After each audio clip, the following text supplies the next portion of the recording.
As they all were with sad faces looking toward Oliver's skeleton, Irald turned his head and looked toward Arthur, standing beside him. Arthur steps ahead toward that gem. He picks it up from the ground and throws it toward Samantha.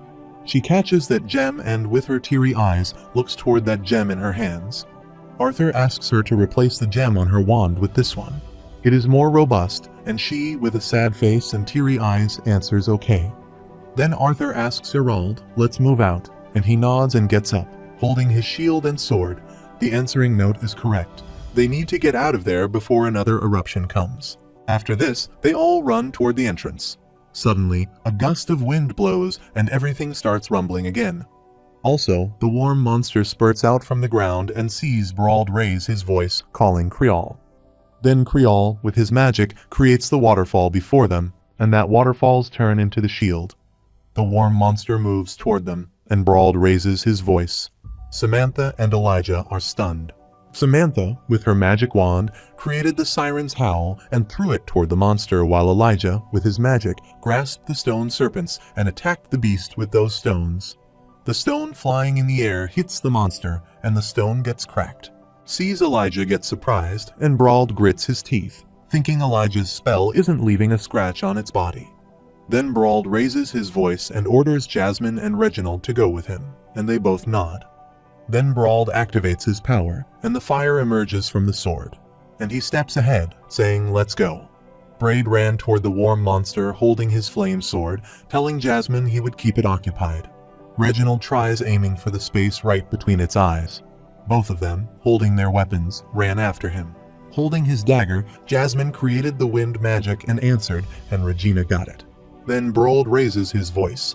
If that isn't enough to bring it down, Lucas and Note should be able to find an opening. Jasmine leaps from the ground and holds her daggers in both her hands, creating her wind magic. Braid, holding his flame sword and shield, jumps toward the monster and slashes his body with his flame sword.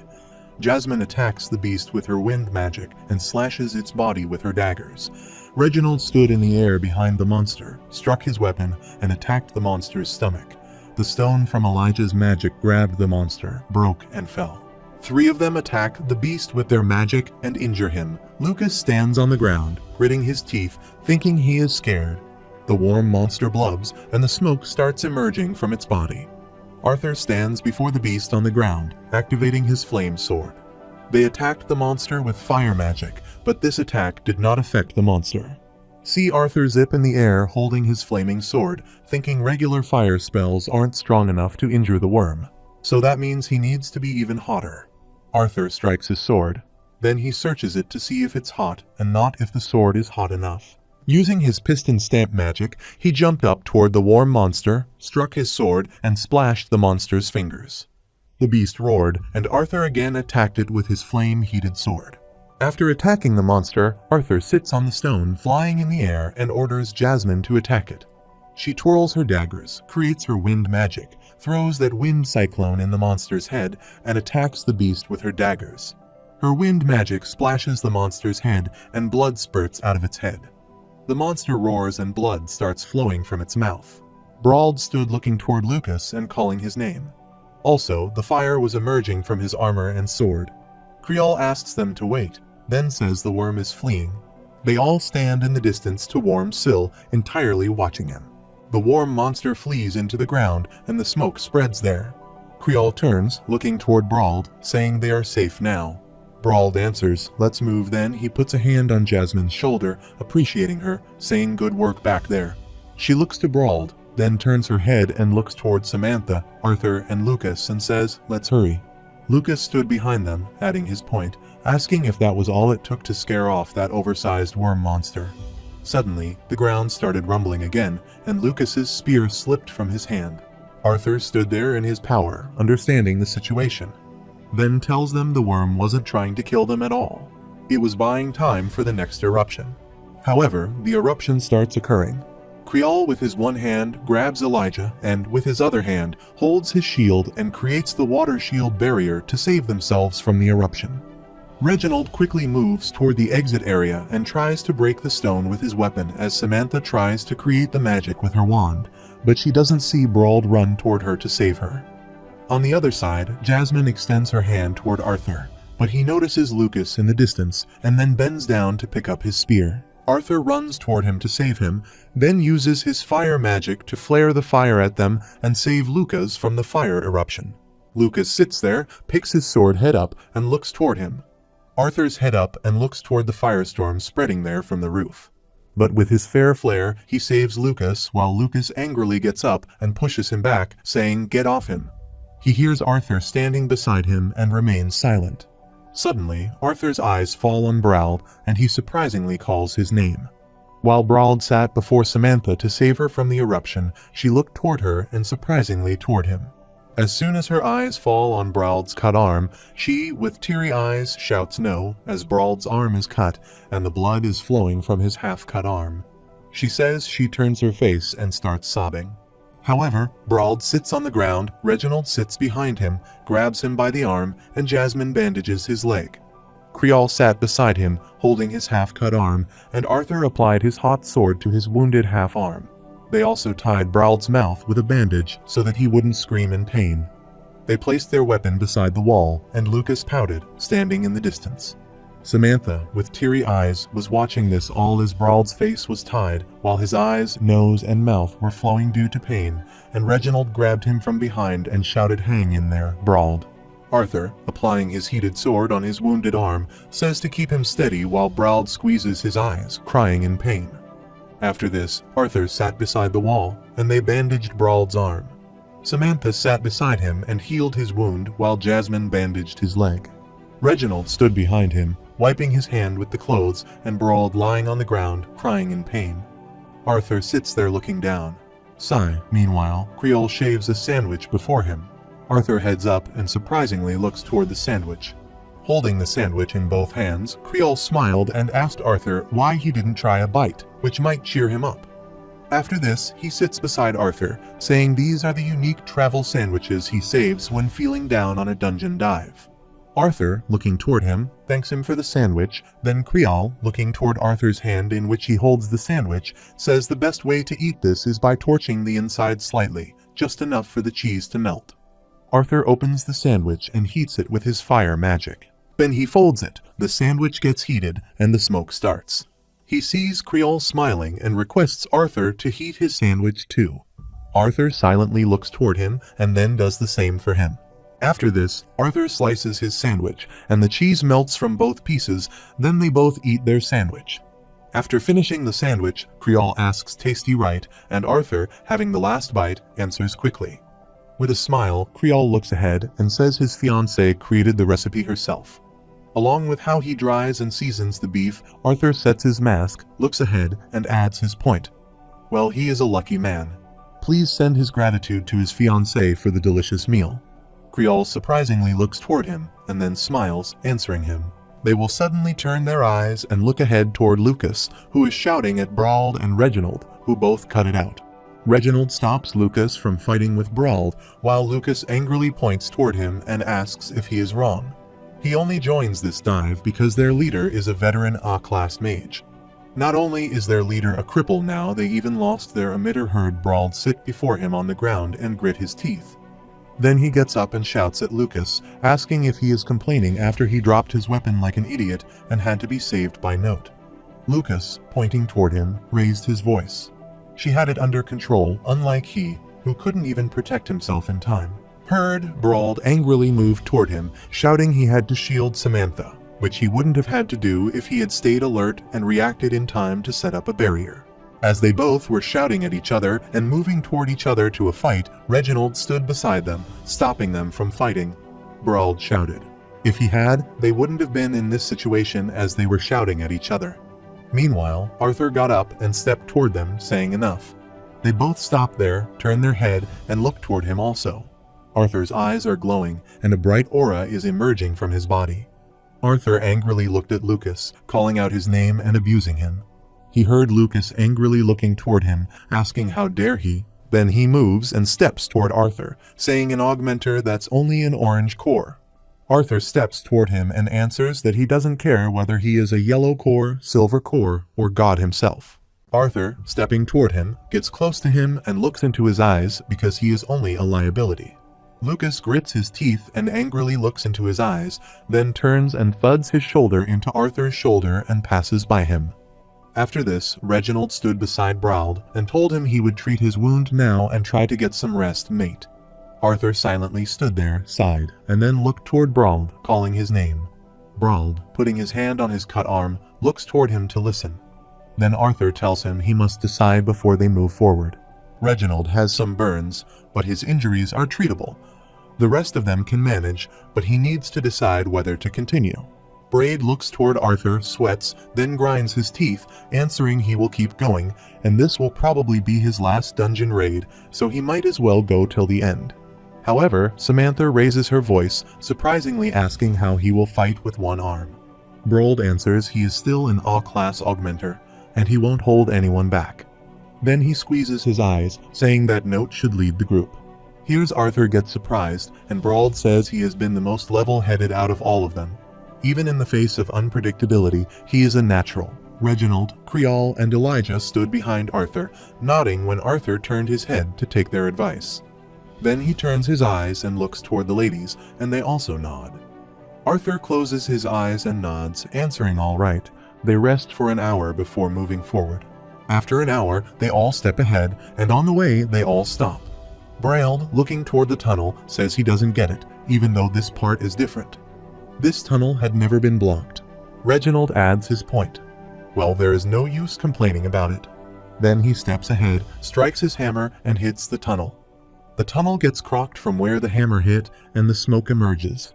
Reginald, with his magic, collected the nearby pointed stones. Those stones stuck to his hammer weapon, and then he, with all his might, swung his weapon using his impact blast skills to hit the tunnel and break it. A strong gust of wind occurred when he swung his weapon. He hit the tunnel but didn't break. It only got slightly more crocked, and smoke started emerging. Reginald stands before tunnel and sighs, saying all right. Meanwhile, Jasmine taps on his shoulder from behind. He turns his eyes and surprisingly looks toward her. Jasmine is creating her wind magic. He asks him to try it one more time, and he nods. Jasmine runs toward the tunnel, making her wind magic blast, and Reginald sets his hammer by attaching pointed stones to it. He ran toward the tunnel and swung his hammer weapon to attack, while Jasmine stood behind him through the windstorm. Her windstorm gets the form of a windfall and covers Reginald's weapon's pointed stones, and due to both of their magic, a windstorm occurs. However, all the stones there started flying in the air and moving toward the tunnel with that windstorm, while all the team members holding their weapons silently stood there watching this. After this, the tunnel thuds backward on the ground, and a bright light falls on their eyes, causing them to put their hands in front of them. Reginald, putting his hand in front of his eyes, winked. As soon as he looked ahead, he was surprised to see that beautiful place and the vast mountain shining like a diamond. He surprisingly asked what this place was. After this, they all step ahead to enter, where Arthur is walking forward, and follow him. Arthur, looking around, thinks there aren't even any pillars supporting this place. How hasn't it caved in on itself by now? Samantha, touching the flowers, says it's so pretty. Reginald, looking around, remains silent. Creole puts a hand on his waist, holding his shield, and smiles, asking how about they take a break. There he is getting sleepy. He hears Arthur think and rest, but then he grabs the handle of his sword, steps ahead, and turns, saying they will not stop. Something is off about this pace, so keep their guards up. Creole stood behind him, scratched his head, and asked if he was sure. Then he said he didn't hear anything or see much other than the grass and trees around. After this, Arthur steps ahead, and they all step after him. While on the way, looking around, Arthur thinks something about this place is putting him on edge. Further, he believes, but what is it? What is missing? While stepping ahead, following Arthur. Suddenly, Jasmine surprisingly looks ahead and notices a man walking toward her through the dark smoke, opening his arms and smiling. She sees Jasmine surprised, and the eyeballs inside her eyes become the same color. Suddenly, something thuds on the ground and heard a thudding sound. Jasmine gasped, and then she turned and looked toward Creole, who stood aside. Meanwhile, a scent spreads there, and the sky behind Creole turns black. Surprisingly, he looks ahead, and his shield falls from his hand. Looking ahead with teary eyes, Creole excitedly asks Clara if it is her. He lovingly extends his hand and sees Reginald stand aside. Surprisingly, he turns and looks toward Creole to ask if it is okay. Creole, with the teary eyes extending his hand, ran toward the smoke, saying he knew she couldn't be dead. Clara stayed there. He was coming to get her. Reginald stood behind and extended his hand, asking Creole to stop, but he didn't listen to anyone and went inside that smoke. Arthur stood in the distance, turned his head, looking toward Creole, abusing him. Then he stepped ahead, raising his voice to stop the danger. As soon as he stepped ahead, Jasmine stood behind him to grab his arm, saying she thought the mist was an illusion. Arthur turned his head and looked ahead toward that smoke, thinking that's why he felt so uneasy. Then Arthur raised his voice, ordering his team members to stick together. This mist is playing tricks on their senses. Then he asks Samantha to create the barrier, and she nods. Samantha closes her eyes, holds the wand, and puts it before her, making her magic water barrier. The water barrier covers them like a shield, and then she asks who Clara is. Both Reginald and Brauld look toward each other. Reginald closes his eyes and shakes his head, answering she is Creole's fiancée. But she couldn't be alive. She was killed in a dungeon. Brauld, looking down, grits his teeth and adds his point. He saw it with his own eyes as well. They cremated her and buried her ashes. Reginald tightly grips the handle of his weapon and angrily says they need to find Creole. Lucas stood behind and heard this angrily, gritting his teeth and asking how nothing was going according to plan. Then he points toward Brauld and raises his voice, asking if they are veteran adventurers. In response, Reginald remains silent and looks down, while Brauld turns his eyes and looks aside. With a sad face, Jasmine stood ahead of Arthur and looked down. Arthur asked her if she was okay. She turned her head and looked toward him, then shook her head, answering sorry, she was just a bit shaken. Arthur asked if she saw something too. With a sad face, she looked aside and answered not something but someone. Her father held out his arms toward her, and he was smiling.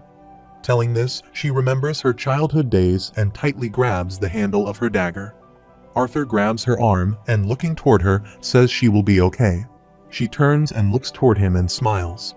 However, Arthur says good, then asks about this mist and whether she has a spell to clear it. Looking ahead toward the smoke mist, Jasmine is not strong enough to clear all of it, but she thinks she can create a path to find Creole. Jasmine sheaths her daggers and creates her green wind magic balls. She runs ahead and sees Arthur ask Samantha to open the barrier. She stood behind her and nodded while Jasmine stood under the barrier Banshee's howl and threw her magic toward the scent. Arthur and Jasmine are surprised when her wind magic storm spreads and crosses that smoke scent. The other team members are also speechless when they see the smoke scent end with her magic. From that, a smoke vine appears. After casting her spell, Jasmine becomes sweaty and surprisingly looks toward those thousands of vines ahead of them. Arthur's eyes are wide open and he looks toward those vines, thinking about how they missed this many vines in the fog. Moreover, they weren't affected at all by Jasmine's spell. Arthur turned his head and, looking toward Lucas, said they were coming fast. Now was a good time to show off. He hears Lucas shout no need to tell him, then he lifts his spear and creates his flame magic crescent ember, then swings his spear and throws his magic toward the vines. However, the vines catch fire and start to burn, but gradually the fire begins to fade, and these vines are not affected by Lucas's magic. See, they all get surprised, and Lucas, holding his spear, grits his teeth, thinking his spell did nothing, and Arthur, looking toward the wine, clenches his teeth, thinking it is never easy. After this, Arthur waved his hand and asked Reginald, who stood behind him, to protect the conjurers while they prepared more potent spells. Reginald, creating his spell, answers Roger then. Arthur removes his sword, makes the ice and flame spell, and asks Brauld and Jasmine to be with him. Both of them create their spells, and then Arthur turns and, stepping toward Vine, says, "Let's break through." Arthur stood ahead of them, holding his dual magic sword, while Reginald stood behind him, creating his flame magic and holding his flame sword. Jasmine stood beside Arthur, made a magic windstorm, and swung her daggers. However, those wines were moving.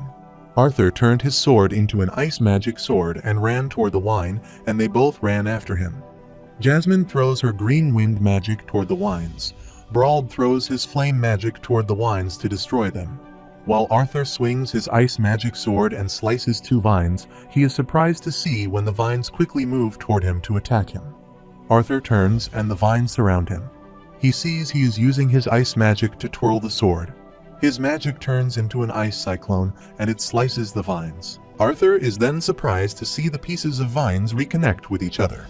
Using his ice magic, Arthur looks around toward the vines, reconnecting, and thinks they are not catching fire because of the moisture inside them. Then he turned his ice sword into a flame sword. He slightly struck his sword and slashed the vines. The cut pieces didn't connect this time. Also, the smoke was emerging from the cut vines. Arthur thought it worked, then he called Brawld's name, asking him to use a searing spell on his sword. Surprisingly, Arthur looks toward Brawld when he throws his fire-searing spell at the vines. Brawld throws the flame storm toward the vine and laughs, asking if he thinks an A-class augmenter will go down from a few oversized roots. See, Arthur, in his mind, abuses Brawld, thinking he is just being reckless now. Then he turns his head and looks toward Jasmine. Behind him, she slashes the vines with her wind magic and daggers. Arthur looks toward her, thinking as expected. She didn't need his help. As Brawld was slashing the vines with his fire magic, Arthur, holding his heated sword, ran toward Brawld. Moreover, Brawld, while slashing the vines, smiled, and the vines grabbed his hand and sword. He looked toward his hand. The vines grab his leg, tie his entire body, and lift him.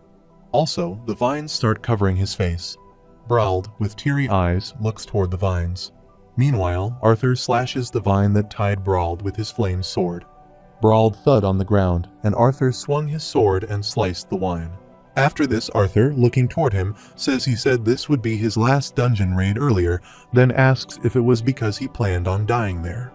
If not, then fight smart, they still need him. Brawld's face got a little injured due to the vine's attack.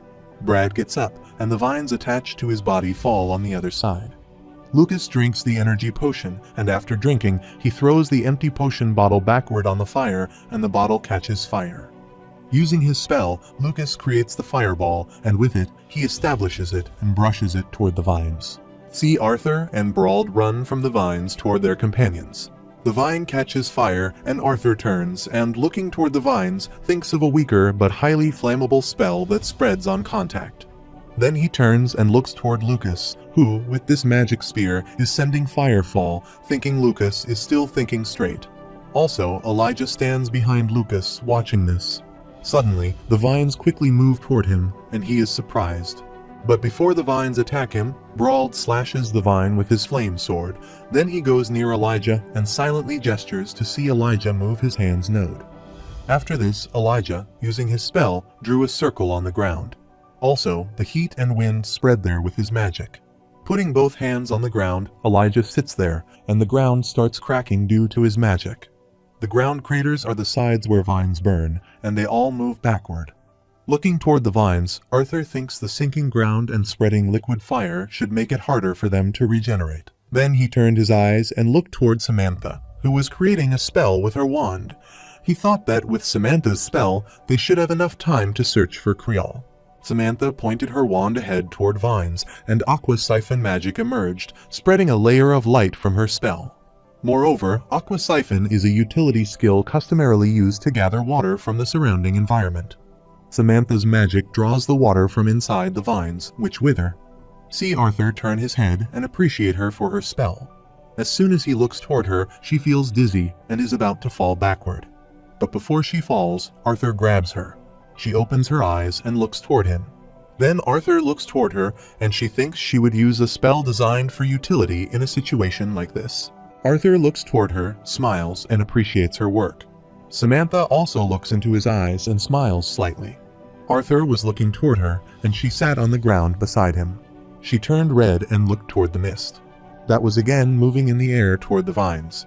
The vines absorbed that mist and flourished again. Sees Lucas grit his teeth, thinking nothing is working. Arthur turns his head and looks toward the vines that are absorbing mist. He stood ahead, turning his head, telling his companion the vines were absorbing all the fog because of their spells. They needed to, but he stopped there before he finished his sentence. Arthur is surprised to see all his companions have suffered from fear, and they all fearfully look up. Arthur surprisingly turns his head to look up. As soon as he looks up, he also gets scared to see a vast monster whose body is completely covered with vines standing before them. Also, the scent was emerging from his body and spread around there. While looking toward the giant monster, Arthur becomes speechless, and his sword is about to loose from his hand. He, looking up, lowers the tip of his sword to the ground, and a strong gust of wind starts blowing. With its red eyes and massive body, the monster stared at Arthur, and the scent was released from its body. Samantha thuds on the ground backward, and then, with teary eyes, she looks up, saying it can't be. She has only seen it in books. She, pointing toward that considerable monster, says that's an Elderwood guardian. Brald stood beside her, saying it looked like the god didn't want them to live. He hears Elijah stand behind, turns his head, and surprisingly looks toward him. Arthur stood ahead of Brald, turned his head, and looked toward him, smiling, thinking he'd lost it. Reginald, looking toward the older wood guardian, starts to tremble. Then, while trembling, he fearfully asks what an S-class mana beast is doing. Looking toward that considerable monster, he calls Creol's name. Creole was engrossed in an elder wood guardian body with vines. His nose and eyes were flowing, his body was cracked, and his eyes were red and crocked. And Clara, the last words coming out of his mouth were, "Please don't go." However, they all stood before the elder wood guardian, and he looked toward all of them to collect all the vines. The cluster of vines moved toward the monster and stood before him. The scent was released from the wine. With teary eyes looking toward Creole, Reginald grits his teeth and calls out his name. He sees the monster open its sticky mouth and shouts. Reginald gets out of his mind. He shouts and, using all his mana, creates the spell. All the stones start flying in the air around him. He sees Arthur ask him to stop, while Reginald doesn't listen to anyone and starts collecting the stone. Arthur extends his hand and runs toward him, shouting they can't fight that thing. Reginald, using his mana, hit his foot hard on the ground. All the team members with that explosion fell away backward. The surrounding area around Reginald cracks, and all the stones gather around him. Arthur thuds with the stone and sees Jasmine raise her voice, calling Arthur while Reginald cracks the ground and collects all the stones around him. Also, all those stones are connected to his weapon and body, and he is shouting and sees the monster move to shout. The monster extends its hand from which the purple aura emerges toward Reginald and sees Arthur shout, and Elijah shields him. Elijah, creating his mana, ran toward Reginald to shield him. Elijah makes the shield, but the monster extends its hand, cracks it, enters Arthur, holding his sword, and runs toward them to help them. Jasmine grabs him by her hand, saying they have to leave. Arthur turns and looks toward her, asking what about them. Moreover, Elijah starts to sweat, and his nose starts to bleed. The monster's colossal vine arm breaks the shield and cracks the ground, and Elijah becomes speechless. Arthur, looking toward Jasmine, says he promised them that, and Jasmine, in response, raises her voice and promises his family.